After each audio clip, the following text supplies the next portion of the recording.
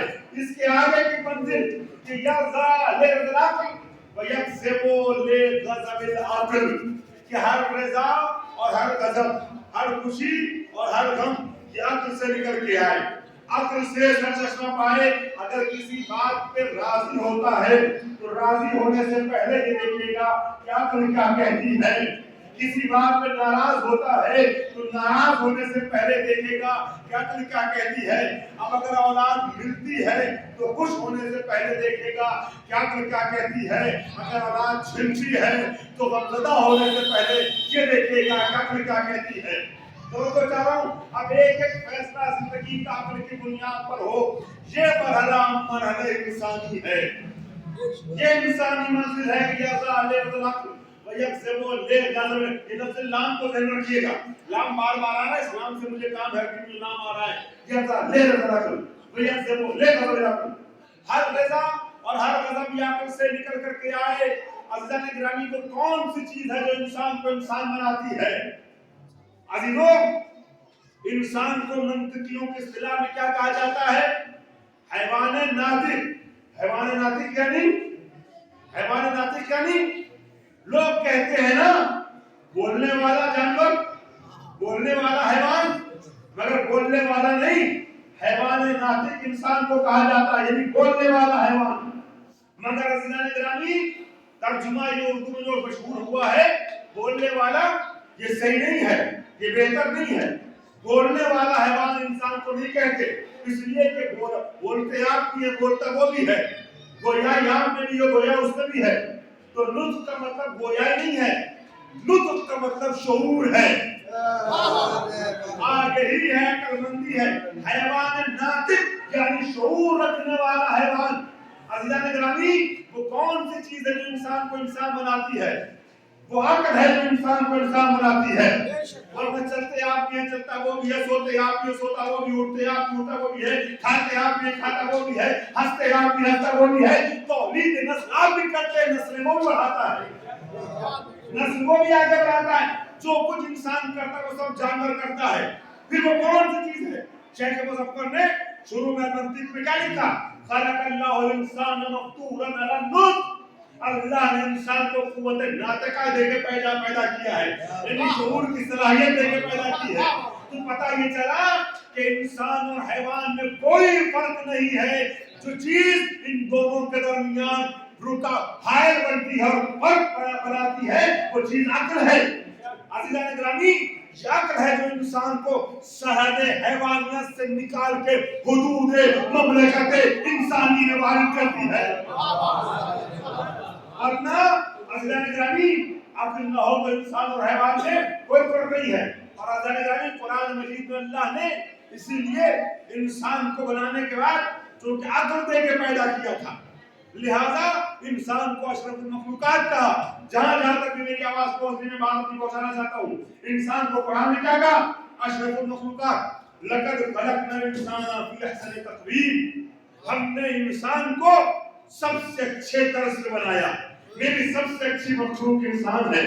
اور اس انسان کو بنانے کے بعد اللہ نے فرمایا تبارک اللہ احسن الخالقین. کتنا اچھا ہے وہ بنانے والا. بشر کو احسن تقویم کہا, خود کو احسن الخالقین کہا. مگر وہ بشر کے جس کو اللہ نے قرآن مجید میں اشرف المخلوقات کہا تھا, اسی انسان کو دوسری جگہ قرآن نے جانور نہیں بلکہ جانور سے بدتر کہا. قرآن کہتا ہے اولئک کالانعام بل ھم اضل. یہ انسان جانور نہیں ہے بلکہ جانور سے بدتر ہے. اللہ یہ قرآن ہے, یہ کتابت نہیں کر رہا ہوں, آیت پڑھ رہا ہوں. اولئک کالانعام بل ھم اضل. انسانوں کے لیے اللہ کہتا ہے یہ جانور سے بھی بدتر ہے. میں کہوں گا خدایا تو نے انسان کو بنانے کے بعد توجہ رکھیے گا، ایک جگہ اشرف المخلوقات کہا، دوسری جگہ جانور سے بدتر کہا، وجہ کیا ہے کہ کہیں اشرف المخلوقات کہتا ہے کہ اس انسان کو جانور سے بدتر کہتا ہے، مگر انسان جانور سے بدتر کیسے ہو سکتا ہے؟ تو جب یہ آواز اور قدرت ہے، دیکھو اگر کسی کے پاس کوئی نعمت نہ ہو اور اس نعمت کا استعمال نہ کرے تو عیب نہیں ہے، نعمت رہتے ہوئے اس کا استعمال نہ کرے تو عیب ہے۔ نعمت کا استعمال ماشاءاللہ چند افراد ہیں صرف، اور جتنے افراد ہیں سب بڑے اچھی سماج کے مالک ہیں، تو اس میں سے ایک ایک آدمی میرے لیے محترم ہے، میں سب کی توجہ چاہوں گا۔ تو آپ دیکھیے اگر نعمت نہ ہو اور اس کا استعمال نہ کرے تو عیب نہیں ہے، نعمت رہے اور استعمال نہ کرے تو عیب ہے۔ اللہ آواز دے گا ہم نے انسان کو عقل دے کے پیدا کیا ہے، جانوروں کو عقل نہیں دی ہے، جانوروں کو عقل نہیں دی اور بدعقلی کرے تو عیب نہیں ہے، انسان کو عقل دے کے بھیجا پھر بھی بدعقلی کرے تو جانور سے بدتر ہے، جانور سے بدتر ہے، جانور سے بدتر ہے۔ اب آئیے گفتگو کے اہم ترین گوشے پہ آپ کو لے کے آیا ہوں، ذرا سا 3-4 منٹوں کے اندر مجھے ہزاروں سال کی تاریخ سمیٹنا ہے عقل بشری کے حوالے سے، اور ایک ایک جملے میں پوری تاریخ ہوگی۔ مجھے نہیں معلوم کہ میں آپ تک کس طریقے سے گفتگو پہنچا پاتا ہوں اور آپ کیسے رسپانس دے پاتے ہیں، مگر ذرا سا میرے ساتھ ایک تاریخی سفر کیجیے گا کچھ منٹوں کے اندر کچھ جملوں کے ساتھ۔ یہی عقل کا استعمال ہے جو انسان کو انسان بناتا ہے، ورنہ یہ انسان جانور سے بدتر ہے۔ اب تاریخ پہ ذرا نظر ڈالیے تو میرا دعویٰ صحیح ثابت ہوتا ہوا نظر آئے گا۔ اسی عقل کا استعمال اگر انسان نہیں کرتا تو اپنے بھائی کو قتل تو کر دیتا ہے، مگر اپنے عیب پہ پردہ پوشی کا سلیقہ نہیں رکھتا۔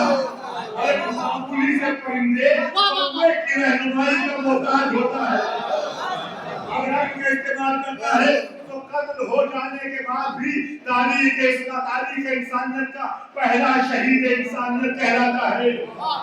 اگر عقل کا استعمال نہیں کرتا، توجہ، اگر عقل کا استعمال نہیں کرتا تو انا ربکم الاعلی کا دعویٰ تو کرتا ہے، مگر ایک معمولی سے پرندے مچھر کے سامنے اتنا بے بس اور کمزور نظر آتا ہے کہ اپنے ہی غلاموں کی جوتیاں اپنے سر پہ لیکن اگر عقل کا استعمال کرتا ہے تو نار نمرودی کو گلزار بنانے کا ہنر جانتا ہے۔ اگر عقل کا استعمال نہیں کرتا ہے تو خدائی کا دعویٰ تو کرتا ہے، مگر اپنے ہی ملک میں بہنے والی دریائے نیل کی موجوں پہ تسلط اختیار نہیں ہوتا ہے،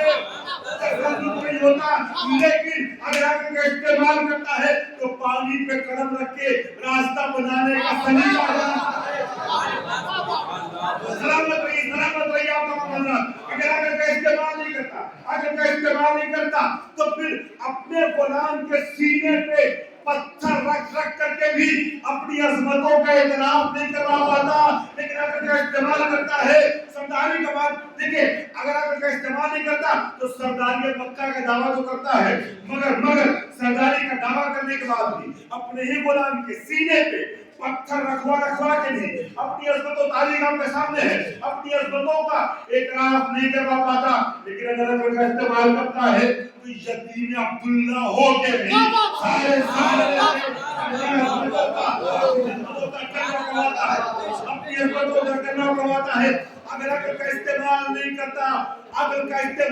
کرتا پوری توجہ، عقل کا استعمال نہیں کرتا تو رہبری کا دعویٰ تو کرتا ہے، تخت حکومت پہ ہاتھ اٹھاتا ہے، مگر 70 مرتبہ لولا کے نعرے لگاتا ہے۔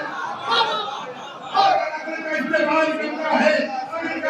کرتا ہے تو بوریاں نشین ہو کے بھی لو کو جھڑا دیتا ہے، مگر تو یہی نہ کہتا ہے۔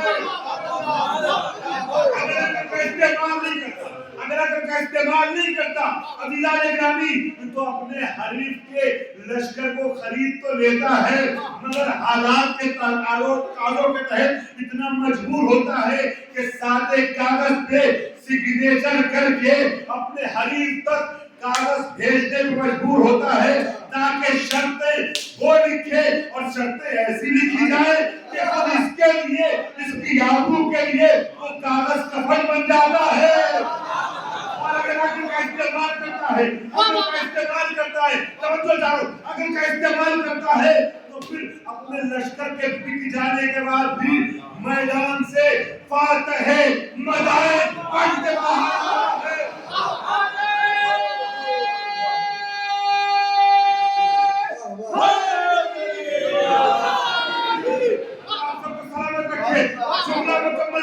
جملہ مکمل کر رہا ہوں، آخری جملہ اس سلسلے کا، اگر عقل کا استعمال نہیں کرتا تو اپنے حریف کو قتل تو کر دیتا ہے مگر صبح قیامت تک کے لیے شدید مردہ باد ہوتا ہے۔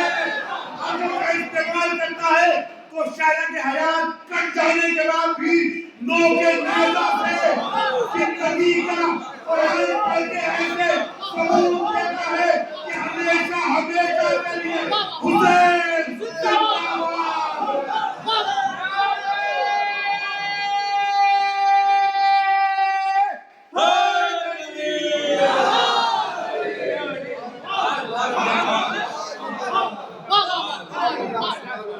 ماشاءاللہ ہمارے بزرگ کے ساتھ بچے نوجوان سب مولا کے نام کے نعرے میں ساتھ چل رہے ہیں، تو آپ لوگوں کی حوصلہ افزائی کے لیے بات کہہ دوں، سوز دل سوز جگر دیدہ نم رکھتا ہوں، یہ نام ہم مصلی عبادت پہ آنے سے پہلے پکارتے ہیں، پہلے زبان میں لیتے ہیں۔ اس کی وجہ عزیزو منبر سے مبالغہ آرائی نہیں کر رہا ہوں، اس لباس پیغمبر کے ساتھ غلو نہیں کرنا چاہ رہا ہوں۔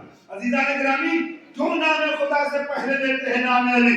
اس لیے کہ اللہ کو پکارنا بہت مشکل کام ہے، اس ذات کو پکارنے جا رہے ہیں جس کو پکارنے سے پہلے علی بھی کانپتا تھا۔ اللہ کو پکارنا بہت مشکل ہے اور ہر مشکل کے حل کے لیے مشکل کشا کی ضرورت ہے۔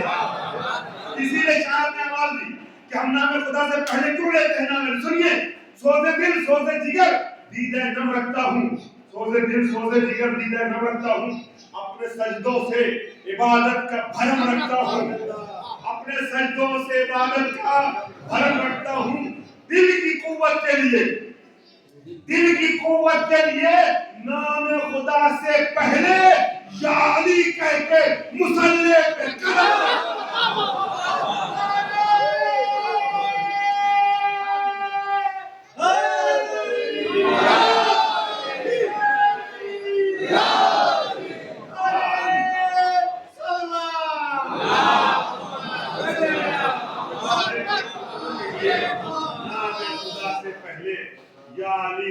مصلی پہ اللہ سب کو سلامت رکھے، آپ کے ذوق سماعت کو مزید بلندی عطا فرمائے، دنیا اور آخرت میں ہم کو اور آپ کو اہل بیت کے چاہنے والوں میں شمار فرمائے۔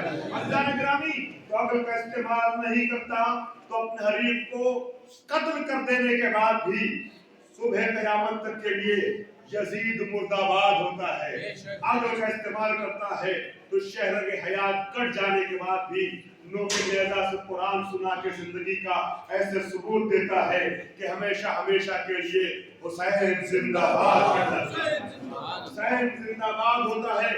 آپ سے دیکھا یہ اعلیٰ مرحلہ ہے، تیسرا مرحلہ جو مرحلہ انسانی ہے۔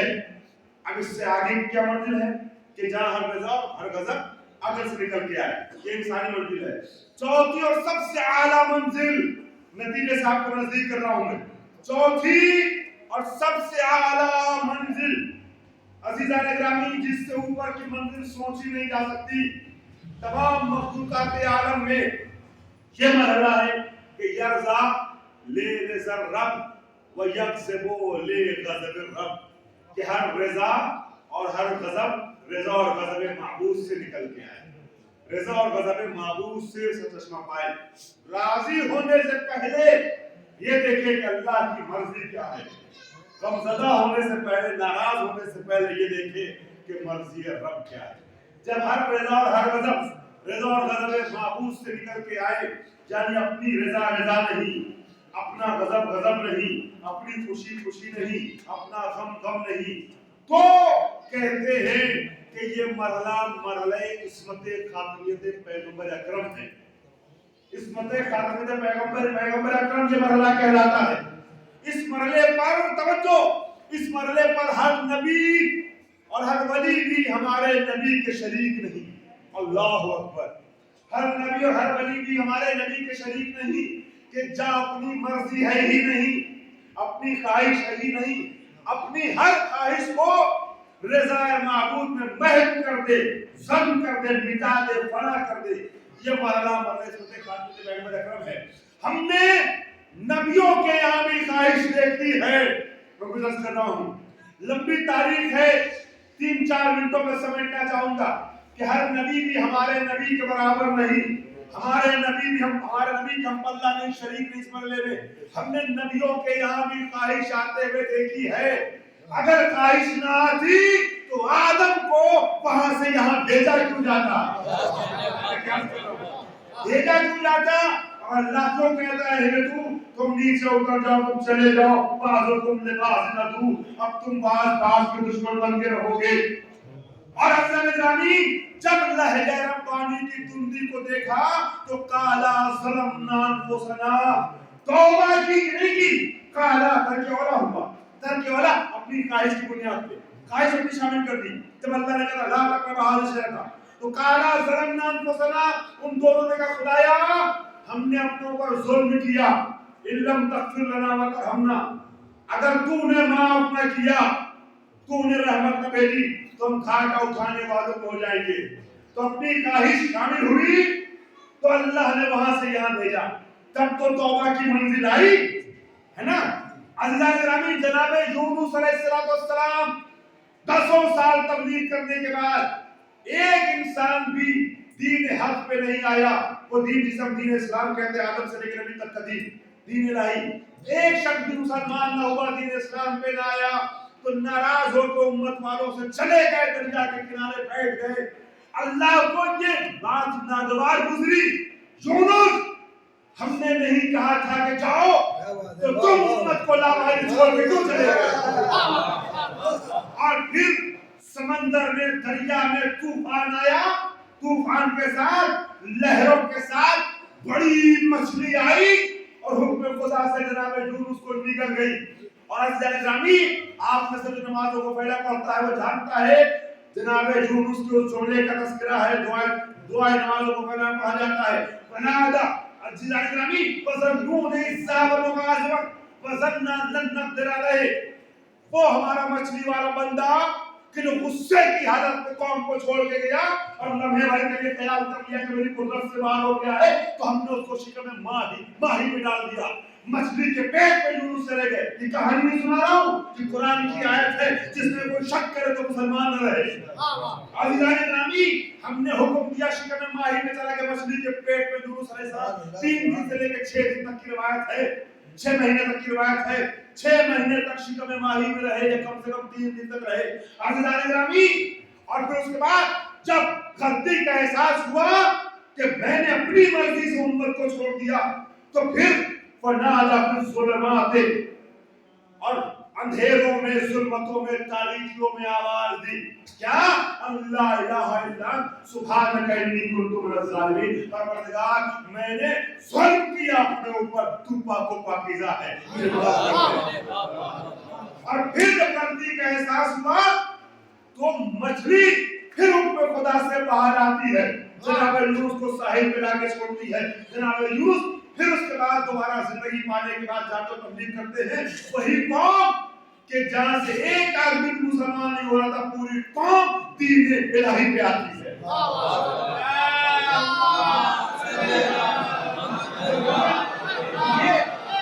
یہ نبی کا امتحان ہے, جن کے رتبے ہیں سوا ان کو سوا مشکل ہے. عزیزان محترم, ایک مولوی, ایک عالم اگر کسی محلے سے, کسی بستی سے, کسی شہر سے 10 سال 20 سال تبلیغ کرنے کے بعد 2 سال 4 سال تبلیغ کرنے کے بعد چلا جائے, کوئی اس کا کہنا نہ سنے, تو کوئی نہیں کہے گا کہ کیا آپ نے غلطی کی. بھائی کہے گا ایک انسان ہے, کتنا سمجھائے, مہینہ 2 مہینہ 6 مہینہ سال بھر 10 سال سے سمجھانے سنتے ہی نہیں ہے, وہی کام کرتے ہیں. مگر یہاں ہم کو بھی درس ملا ہے مولانا کہ نروس نہ ہو, پریشان نہ ہو, اپنا کام کرتے رہو, باقی اس کی ذمہ داری ہے, باقی اس کی ذمہ داری ہے. چنانچہ جناب یونس کے اندر غلطی تھی تو بس اتنی غلطی تھی کہ بغیر اللہ کے حکم کے امت کو چھوڑ دیا. اور عزیزان گرامی اللہ کے مزاج پہ ناگوار دوسرا یونس کا اپنی مرضی شامل کر دینا، اپنی خواہش ہے جو آدمی ایک خواہش ہے نا. اچھا آخری مثال دے دوں، چونکہ بڑے شوق سے آپ سن رہے ہیں لہٰذا ذرا سا 2 منٹ آپ کو اور لوں گا. ایک نبی کی اور داستان خلاصہ پیش کر رہا ہوں، قرآن سورہ ہود. عزیزان گرامی جب جناب یونس علیہ السلام نوح علیہ السلام اپنے بیٹے کو طوفانوں کے درمیان دیکھتے ہیں، کشتی کو چھوڑ کے نوح کی مخالفت کرتے تھے، پہاڑ کی بلندی پہ چلا گیا. بیٹا نبی کے بلانے کے بعد نہیں آتا ہے، بیٹے کی طرف سے مایوس ہوتے ہیں، آیتیں چھوڑ رہا ہوں وقت کی وجہ سے. تو پھر باپ رحمت ربانی پہ دستک دیتے ہوئے آواز دی، وَنَادَى نُوحٌ رَبَّهُ، نوح نے اپنے رب کو پکارا اور آواز دی، اِنَّ ابْنِي مِنْ أَهْلِي وَإِنَّ وَعْدَكَ حَقٌّ وَأَنْتَ أَحْكَمُ الْحَاكِمِينَ. خدایا تو نے وعدہ کیا تھا جو میرے اہل بیت جو ان کو بچائے گا تو میرا بیٹا میرے اہل میں سے بچا لے. بچا لے. اللہ نے کیا کہا؟ تمہارا بیٹا نہیں ہے، یہ نہیں کا بیٹا نہیں ہے، اِنَّهُ لَيْسَ مِنْ أَهْلِكَ، میرا اہل نہیں ہے. بیٹا ہے مگر اہل بیت نبوت نہیں ہے. بتائیے جناب کہ نبی کا اہل بیت بننے کے لیے رشتہ داری نہیں بلکہ صلاحیت ہے. اگر صلاحیت نہ ہو بیٹا اور بیوی بھی باہر جاتے ہیں، صلاحیت ہو تو فارس کا رہنے والا بھی.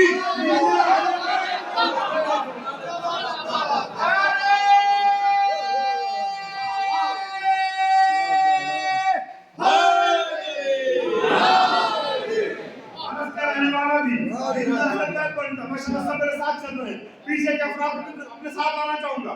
آخر کی منزل نتیجہ پیش کرنا چاہ رہا ہوں. عزیزان گرامی جناب نوح نے کیا کیا یہ بتائیے. عام انسان اگر ہوتا تو بیٹے کے لیے خواہش کرنا کہ بچا لے جائز ہے، کوئی برائی ہے، مگر یہ عام انسان نہیں ہے. جملہ پھر دوہرا رہا ہوں، جن کے رتبے ہیں سوا ان کو سوا مشکل ہے. جناب نوح کو اللہ نے تنبیہ کی.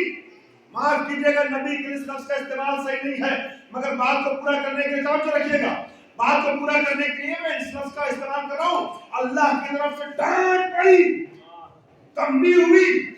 آج علماء اس لفظ کا استعمال کرتے ہیں، حالانکہ عام بشر کی طرف سے نہیں، اس لہجے میں صرف خدا بات کر سکتا ہے اپنے نبی سے.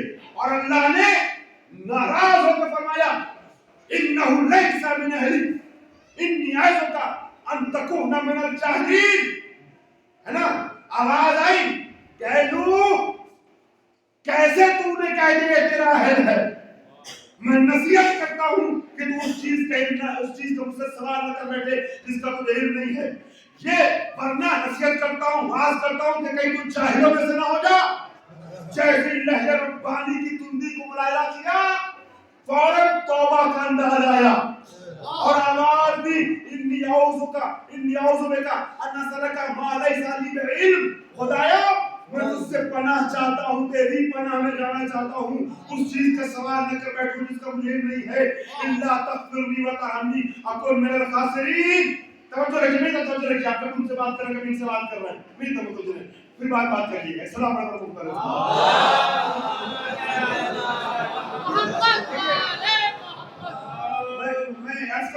میں ایز اے پروفیشنل ٹیچر ہوں، اور ٹیچر جب آتا ہے نا بورڈ پہ تو اس کی ایک ایک تعلیم پہ نظر ہوتی ہے. میں یہ نہیں کہوں گا کہ آپ کو استاد ہوں، مگر مزاج وہی والا ہے. اور خطابت کا کمال مولانا یہ ہے کہ اگر 10,000 کا مجمع ہو تب بھی خطیب کی یہاں سے ایک ایک پہ نظر ہو. اور جتنے لوگ بھی ہوتے ہیں خطیب کی نظر میں ہر آدمی قابل احترام ہوتا ہے. تو جب آپ کا احترام میری نظر میں ہے تو میں نہیں چاہوں گا کہ آپ سب میرے طرف متوجہ رہیں. ایک صدا پر محمد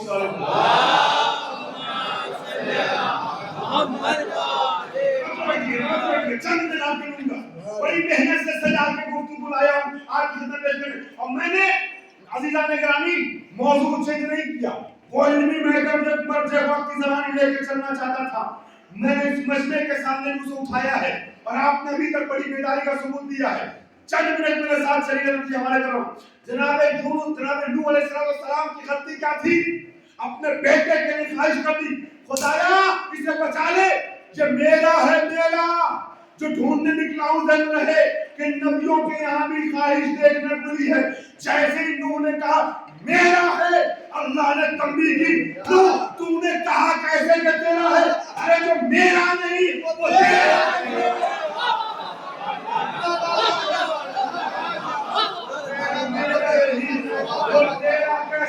اب عزیزو بیدار سماعت ہے نا, اس بیدار سماعت کے والے ایک مجلسی جملہ بھی کر دوں. نوح کا بیٹا نبی کو چھوڑ کے پہاڑ پہ گیا نا, نوح نے کیا کہا, یا بنی ارکب معنا ولا تکن مع الکافرین. یہ قرآن پڑھو روایت نہیں, اے میرے بیٹے میرے ساتھ آ جا, کافروں کا ساتھ چھوڑ دے. ہم اگر منافق کہتے ہیں تو کچھ لوگوں کو برا لگتا ہے. قرآن یہ کہتا ہے جو نبی کو چھوڑ کے پہاڑ پہ جائے.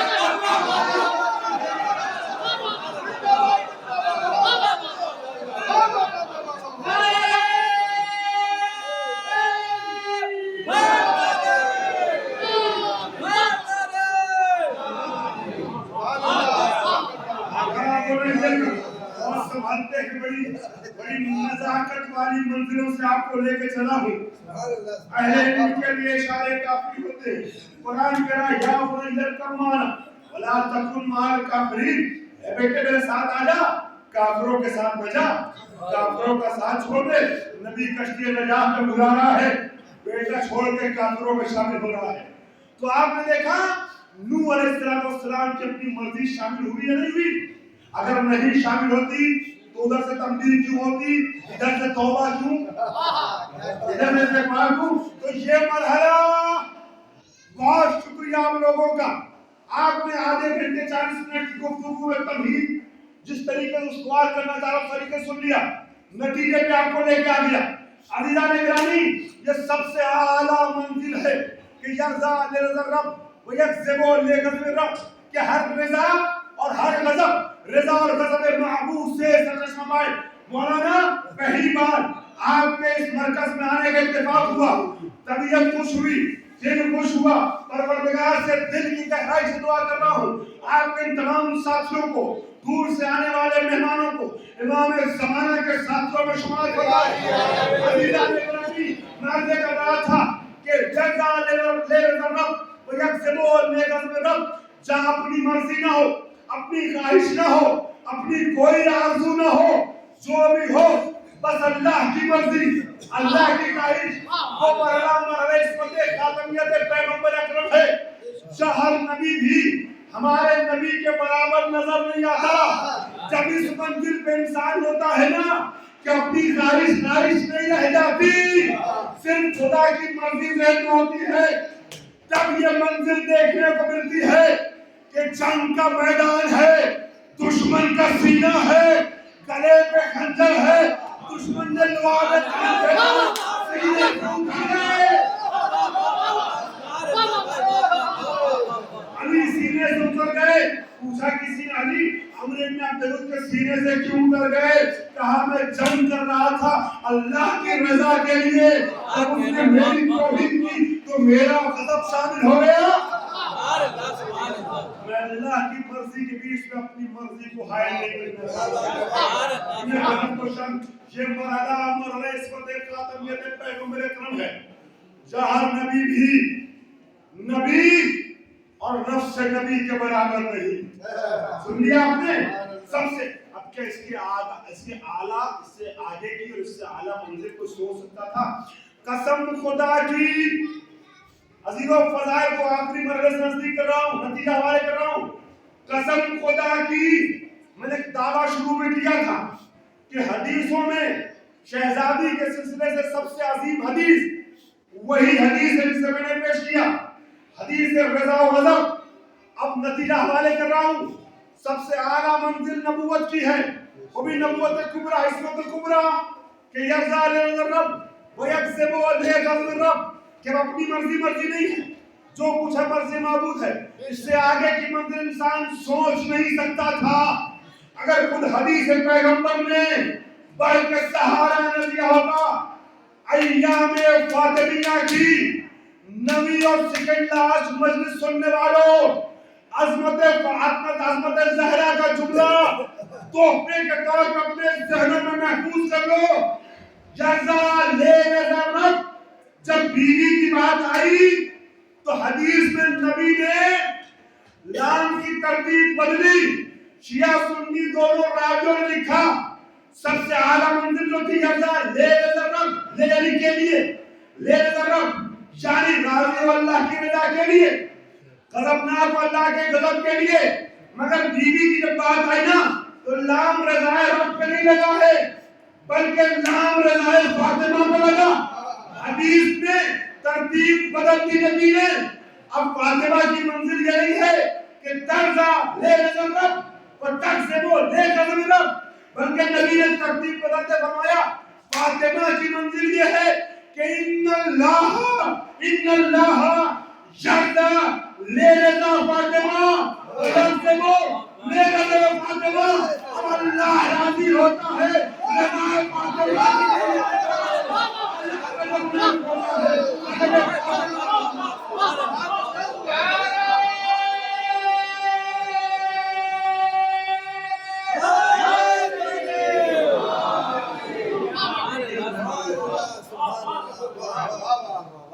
فاطمہ کی منزل ہے کہ فاطمہ جس سے راضی اس سے خدا راضی، فاطمہ جس سے ناراض اس سے خدا ناراض. اب میں نے ایک جملہ شروع میں کہا تھا کہ بات پیغام محبت کا دینا چاہتا ہوں، بات محبت کی کرنا چاہتا ہوں، لہجہ کتابت کا ہو سکتا ہے. لہذا جہاں جہاں تک بھی بات پہنچ رہی ہو میں سب تک ایک میسج دینا چاہوں گا. ایام فاطمیہ میں نبی کی بیٹی کی شہادت کی تاریخ میں، شہادت کے ایام میں اگر یہ میسج نہ دیا جائے تمام امت مسلمہ کو تو کب دیا جائے؟ عزیزان گرامی، تمام مورخین نے لکھا اس حدیث کو کہ اللہ اس سے راضی جس سے زہرا راضی، اللہ اس سے ناراض جس سے زہرا ناراض. اور اب دنیا پریشان ہے کہ کس کو رضی اللہ کہا جائے، کس کو نہ کہا جائے. میں کہتا ہوں کسی کنٹروورسی پہ پڑھنے کی ضرورت نہیں ہے. دنیا میں معیار اور کسوٹی، دیکھیے ہم اور آپ اللہ تک تو جا نہیں سکتے، مسلمان اللہ تک جا نہیں سکتا. اللہ سے پوچھنے ڈائریکٹ بتا دے پروردگار کون ہے. عزیزان گرامی، نبی نے اسی دنیا میں کسوٹی دے دی، ایک معیار دے دیا. اگر یہ دیکھنا ہے کہ رضی اللہ کون ہے، اللہ کس سے راضی ہے، تو دنیا میں یہ دیکھو کہ بطول کس سے راضی ہے. جس سے زہرا راضی اس سے خدا راضی، اس سے زہرا ناراض اس سے خدا ناراض. اب ایک جملہ میں مجلس کا کہہ رہا ہوں مگر حالات کے تقاضوں کے تحت صرف اشاروں میں جملہ پیش کرنے دیجیے گا مجھے، تاکہ میں بات سب کے لیے کرنا چاہ رہا ہوں سب تک پہنچ جائے. لفظوں کو سنبھال کے احتیاط سے جملہ کہنا چاہ رہا ہوں. عزیزان گرامی، اب جن بھائیوں نے اپنی کتابوں میں لکھا کہ نبی نے فرمایا جس سے زہرا راضی اس سے خدا راضی، جس سے زہرا ناراض اس سے خدا ناراض، انہی بھائیوں نے اپنی ہی کتابوں میں تحریر کیا. جس کا دل چاہے بعد میں دکھا سکتا ہوں، کتابیں کثرت سے موجود ہیں کہ نبی اکرم کی رحلت کے بعد، باغ فجر کے چھین لیے جانے کے بعد، علی کے گلے میں رسی کا پھندا پڑنے کے بعد اور دروازہ جلائے جانے کے بعد، جب یہ سارے واقعات ہو گئے تو یہ لوگ 3 دن لگاتار آئے ہیں، 3 دن تک لگاتار آئے ہیں یہ لوگ. اور انہوں نے آنے کے بعد بنت مصطفیٰ کو سلام کیا، ان سے بات کرنا چاہا. نبی کی بیٹی نے بات کرنا تو دور کی بات، ان کی طرف سے رخ پھیر لیا اور ان کے سلام کا جواب نہیں دیا. میں بغیر کسی کا نام لیے گفتگو کر رہا ہوں. شوق رکھنے والے لوگ مطالعہ کریں، سب اپنی اپنی کتاب پڑھیں کہ وہ کون لوگ ہیں جن کا نام بڑے بڑے علماء نے تحریر کیا ہے. یہ لوگ آئے، سلام کیا، فاطمہ نے سلام کا جواب نہیں دیا. اب میں پوچھنا چاہتا ہوں کہ سلام کا مسئلہ کیا ہے؟ تمام فرقے کے فقہا نے اپنی اپنی کتاب میں لکھا. توجہ آخری لفظ کا ہے، سب نے لکھا اپنی اپنی کتابوں میں کہ کسی بھی مسلمان کے کسی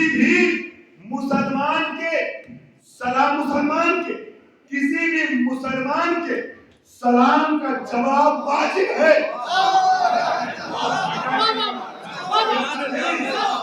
اور جو مسلمان کے سلام کا جواب نہ دے وہ گنہگار ہے۔ فقہی کتابوں میں لکھا گیا کہ مسلمانوں کے سلام کا جواب واجب، جواب نہ دینے والا گنہگار۔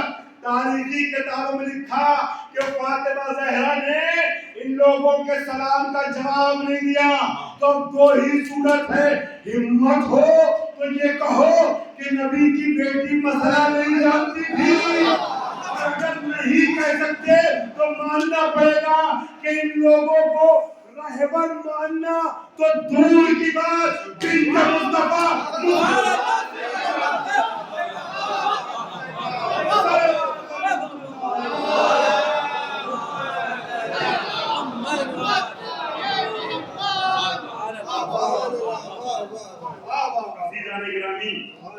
فاطمہ ناراض گئی، اور کیوں نہ ایسے لوگوں سے ناراض جائیں جنہوں نے نہ صرف یہ کہ شہزادی کا حق چھینا، آپ کے زوج نامدار امیر المومنین کا حق چھینا، اور آپ کے ننھے سے بچے کو شہید کر ڈالا۔ محسن شکم مادر میں تھے جو مارے گئے۔ اللہ اکبر، آپ کی آواز گریہ بلند ہونے لگی، آپ رونے کو آمادہ ہو گئے۔ میں چند منٹ سے پڑھتا پڑھوں گا، مسلسل 8 9 10 دنوں سے آپ مسائل سن رہے ہیں، شہادت کے مسائل آپ نے سماعت کیے ہوں گے، کل آخری مجلس میں شاید کچھ اور بھی آپ شہادت سماعت فرمائیں۔ میں ذرا سا تک آپ کو رونے کے لیے آمادہ کرنا چاہتا ہوں، اگر دل چاہے تو ذرا کچھ لائٹیں کم کرا دیں تاکہ ماحول تھوڑا سا مسائل بن جائے۔ میں چاہتا ہوں ایام فاطمہ گزر رہے ہیں، عزیزان گرامی، جیسے 10 دن مجلس محرم میں ہوتی ہیں تو آخری رات جو ہوتی ہے وہ شب عاشور کی طریقے سے ہوتی ہے۔ یہ عشر فاطمہ کے عنوان سے شب عاشور سمجھیے گا اس کو، اس لیے کہ کل جو مجلس ہوگی وہ ادا خانے کے سلسلے کی آخری مجلس ہوگی۔ عزیزان گرامی، بس شکریہ کافی ہے۔ عزیزان گرامی، میں نے بس کر دیے، میرا برادر چھوڑ دیے گا، میں نے بس کیجیے، بس کیجیے، میں نے چراغ گل کرا دیے ہیں، تاریخی ہو گئی ہے، اندھیرا ہو گیا ہے۔ عزیزان گرامی، اگر آپ کو رونا آئے نا، رونا آئے تو اپنے رونے کے سلسلے کو کریں، اگر آپ کی آواز گریہ کے درمیان میری آواز دب جائے نا، تب بھی آپ کو یہ سوچ کر کے آنسو بہاتے رہنا ہے، آواز گریہ بلند کرتے رہنا ہے کہ عزیزو ہمیشہ آپ حسین کا قرصہ فاطمہ کو دیتے ہیں، اگر آج فاطمہ کا قرصہ لے لیں، حسین آئے ہیں،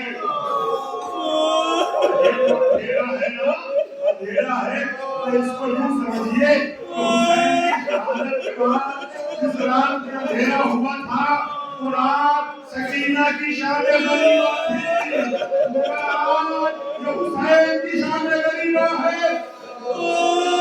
اللہ اکبر، فاطمہ کے بعد حسین کے گھر میں ویرانی ہے۔ آپ کی آوازیں بلند ہو رہی ہیں، مجھے احساس ہو گیا کہ آپ میں شہادت فاطمہ نہیں کروں گا، میں نے وعدہ کیا نا، 2 معصوموں کا گریہ پیش کروں اور اس تمام کروں، چلے 5 منٹوں میں 2 معصوم کا گریہ پیش کروں گا۔ میں دنوں میں محرم کے اور ایام فاطمیہ میں زیادہ مسائل پڑھنے کا عادی ہوں، مگر چونکہ مسلسل آپ 10 دنوں سے مجلس سن رہے ہیں، لہذا صرف 4-5 منٹ مسائل پڑھوں گا، اور میں نے محسوس کر لیا ہے کہ وہ مومنین ہیں جو 4-5 منٹوں میں حق گریہ ادا کرنے کی کوشش کریں گے۔ عزیزانو، ہمارے اماموں نے کیسے گریہ کیا ہے، فاطمہ زہرا کے ذرا 2-3 مثالیں ضرور سن لیجیے گا۔ 1-2 مثال پیش کرنا چاہ رہا ہوں۔ 9ویں امام اور 8ویں امام کا دور ہے۔ 8ویں امام کے فرزند امام محمد تقی السلام کمسن ہے، 4-5 سال کی عمر ہے۔ عزیزان گرامی، غالباً 3 جمادی الثانیہ بی بی کی شہادت کی تاریخ ہے۔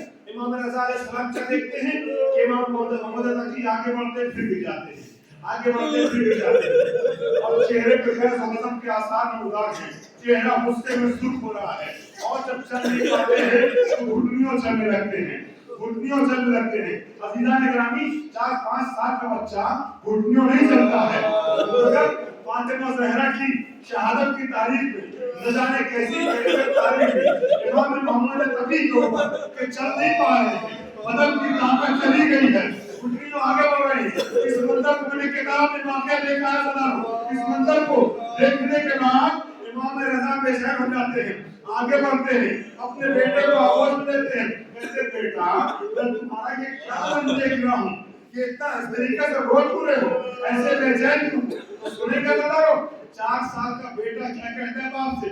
کہتے ہیں امام محمد تقی بابا جان آج مجھے میری دادی کی مصیبت بہت تڑپاتی ہے، کاش مجھے دادی کے قاتل ملتے تو میں ان سے اپنی دادی کے خون کا بدلہ لیتا، اور کیا سمجھا تھا امام نے سینے سے لگایا، دونوں باپ اور بیٹے نے گریا کرنا شروع کیا۔ امام اللہ کہتے صبرن صبرا، بیٹا صبر کرو، تمہاری نسل سے ہی اتنا بدلہ آئے گا جو ان ظالموں کو ان کی قبروں سے باہر نکال کے ہماری دادی کے خون کا بدلہ لے گا۔ آج اللہ بڑا اہتمام کیا آپ کی ازمائے فاطمیہ میں، یقیناً امام زمانہ آپ کو دعائیں دیتے ہوئے جب کے مسائل میں آپ کے ساتھ شریک مجلس ہوں گے۔ آپ کے ایک روایت میں زندہ امام کو پرسا دے دو، یہ نہ سمجھیے گا کہ میں ایسے ہی بول رہا ہوں کہ امام زمانہ ہوں گے، جو علماء بیان کرتے وہ تو ہے ہی ہے، مگر فطرت کا بھی تقاضا ہے کہ امام ہو کیوں؟ اس لیے کہ اگر کسی کے قدر مجت ہو جاتی ہے، خدا نہ خاصہ خاص کر کے اگر کسی کی ماں مر جاتی ہے تو پرسا لینے کے لیے کون آتا ہے؟ آپ پرسا کسے دیتے ہیں؟ اور آپ کو پرسا دیتے ہیں نا؟ ہمارے زمانے میں فاطمہ کا بیٹا ایسے ممکن ہے مجلس ہو امام پرسا لے لے گا۔ آج بولنے کا آواز دیا کرو، اور جب تک نہیں ہو سکا ہے اللہ سے آنسوؤں کی بھیک مانگ لے، تو حسین کو پرسا دیتے۔ قیامت کی روایت میں نے علامہ جلیل نظفی کی مناقب اہل بیت میں یہ روایت پڑھی ہے، انہوں نے مختلف کتابوں کے حوالے سے روایت تحریر کی۔ قیامت کی روایت ہے، میں نے دنیا میں جس ملک میں جس گوشے میں جہاں بھی روایت پڑھی ہے نا، پورا مجمع چین کے رویا ہے، اور آپ کو تو میں نے محسوس کیا ہے گریا ہے۔ حضرت آپ جب سوچیں گے آنسو آئیں گے۔ قیامت کی روایت ہے، روایت کہتی ہے کہ جعفر صادق علیہ السلام کے زمانے میں ایک معظمہ ہے، ایک بیوی ہے، امام کی خدمت میں لائی جاتی ہے، زخم کا نشان ہے سر پہ، سر سے خون بہ رہا ہے، گرز لگا ہوا ہے، سر پہ نیزہ مارا گیا ہے۔ جب وہ غش سے افاقہ اس کو ہوتا ہے، بے ہوشی سے ہوش میں آتی ہے، امام صادق علیہ السلام سے پوچھتے ہیں اے بی بی خبردارو اگر میری آواز میری ماں اور بہنوں تک پہنچ رہی ہے تو جگر پہ ہاتھ رکھ کے جملہ سنیے گا، میں یہ سلام کر رہا ہوں۔ قیامت کا جملہ ہے، فاطمہ زہرا کا پرسا جناب زینب کبریٰ کو دیجیے گا۔ میرے بھائیو ایک روایت میں صرف فاطمہ کو حسین کو لے دو، قیامت کا جملہ ہے، قیامت کا جملہ پیش کرنا چاہ رہا ہوں۔ میں نے اپنی راہوں سے کے بعد کتاب میں روایت پڑھی ہے، امام نے اس بیوی سے پوچھا جب اسے ہوش آیا، پوچھا بیوی یہ بتا تو کون ہے اور تیرے سر پہ یہ گرز کس نے اور کیوں مارا؟ تیرے سر پہ نیزہ کیوں مارا گیا اور کس نے مارا؟ وہ بیوی کہتی ہے میں میری تمام کا روزدار ہوں، وہ بیوی کہتی ہے اے مولا میں آپ کی چاہنے والی ہوں، اے مولا میں آپ کی دادی فاطمہ زہرا سے عشق کرتی ہوں، محبت کرتی ہوں، کیا تیرے سر پہ گرز کس نے مارا اور کیوں مارا؟ کیا مولا میں سڑک کے کنارے سے گزر رہی تھی کہ میرا پاؤں سلپ گیا، پاؤں جیسے پھسلا میں زمین پہ گری، میں نے آپ کی دادی کے قاتلوں پہ لعنت بھیجی۔ سنو گے بتاؤ وجہ سنو گے؟ وہ بیوی کہتی جیسی میں نے لعنت بھیجی نا، بادشاہ کے کالندوں نے میرے سر پہ گرز مارا اور اس کے بعد میں بے ہوش ہو گئی، مجھے کچھ یاد نہیں رہا، میں آپ کے سامنے ہوں۔ امام پوچھتے بیوی یہ بتا جب تو گری تو تم نے میری دادی کے قاتلوں پہ لعنت کیوں پڑھی؟ جب بولا جب میں گری نا تو میری پسلیاں زمین چھوڑ دی میں نے سوچا اتنا پسلیاں ٹوٹی نہیں ہے ارے دیوار کے درمیان پسلیاں بنا ہو گئی روٹی مارا گیا